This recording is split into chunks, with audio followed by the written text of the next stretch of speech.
ఎదను గుడిలాగా మార్చేసి ఎదుట దేవతను చూపించి ప్రేమ పూజలే జరిపించేస్తావు.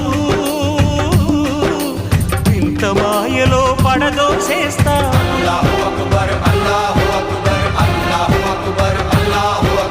బ్రతుకు హారతిగా వెలిగించి వెతల పాత్రలో కరిగించి వెలుగు రేఖలను నిలువున కోస్తావు.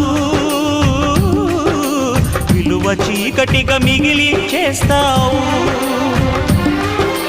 నిండు ప్రాణాలు కదిలిపోతుంటే కంటి నీటితో కాల్చేవు. బండరాయిలా నువ్వుంటావు కనుకనే బాధపడలేవు. ఈ మాయలన్నీ నీకే తెలుసని మనిషిని పట్టుకు వేధిస్తావు. గుండెనెందుకిచ్చావురా?